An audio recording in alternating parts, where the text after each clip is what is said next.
with you today about this Stelvio. This is my Stelvio TI Sport, or you call it in Europe a Veloce.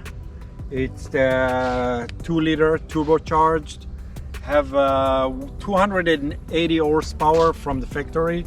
I know people get a lot more of these cars. They get almost, I heard, 400 horsepower, so it's possible.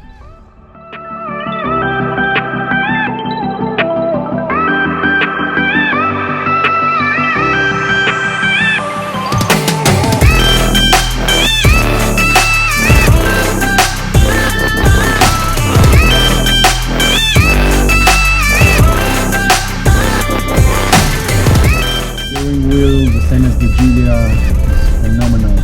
Brakes, the same as the Giulia, phenomenal. The look, we talked about it before. This is one of the prettiest SUV out there in the market for sure. So the Stelvio is more comfortable than the Giulia for sure. It's higher, more rubber. The Giulia is more stiff. It's a different driving. If you are a family man, or if it's something very important to you, this is a perfect car. I'm not talking about the Quadrifoglio, I'm talking about the Stelvio as is, all the other models.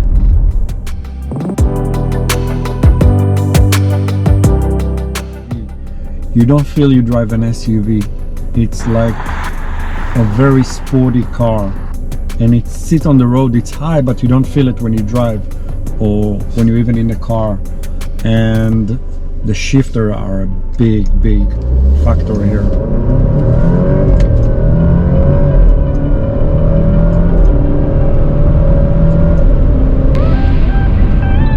You can see it. You love this car.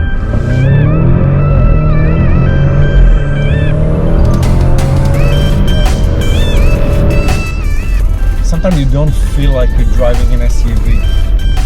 So well, they did a great job, and you don't have a choice. You always compare it to the Giulia.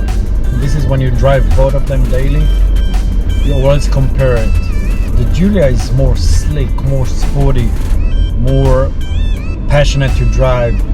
The Stelvio is more civilized, but it still can go to the B-side easily. So for a family man, this is the good stuff.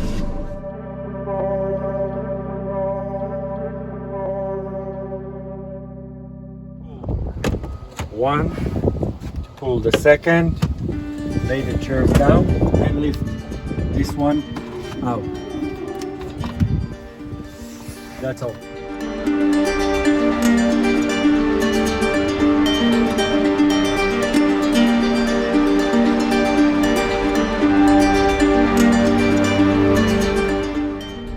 If you like my videos, and there is a lot more, so watch it and decide if you like.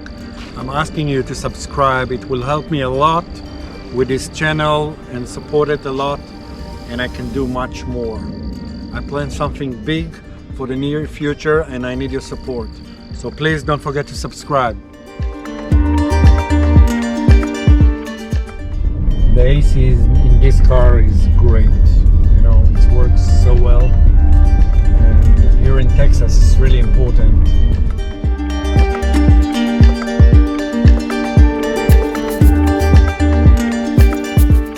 Something that I think that's the worst in this car, and this is the noise from the driver side window. And in highway, you feel it really bad. I talked with them, they have this problem for a long time. I talked with a lot of owners that have this problem, but I hope they solve it in the 2020 models and up. Don't worry, I'm an Alfa guy. I love this car. But I will tell you what bugged me a little bit, what can be better maybe. Maybe that's already there on the 2020, you will tell me.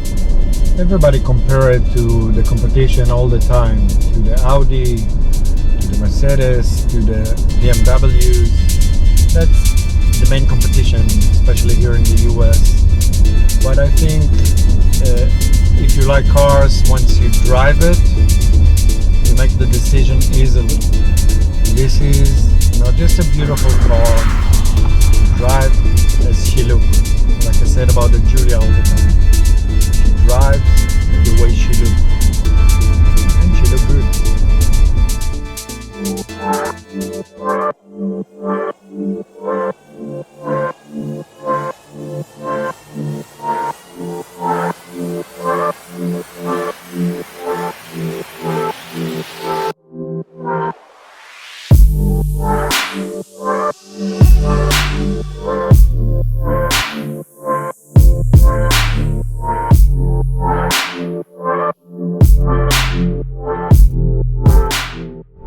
The sunroof for me is a big factor in a car, and especially the one in the Stelvio.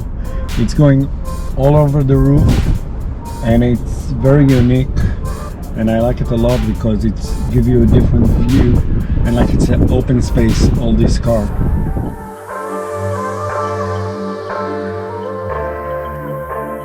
Of course, there is the Quadrifoglio 505 horsepower Ferrari engine, so this is a different animal, mostly for the people that have more budget and need more extreme driving. It's one of the best in the segment. I had a great service with the Alfa Care and the dealers around me. This car, I don't have a navigation system, and I use the Apple CarPlay that work 90% of the time good. Sometimes it's stuck, but that's what I have. I have a navigation system in the Giulia, but I don't use it much. I use mostly the Apple CarPlay.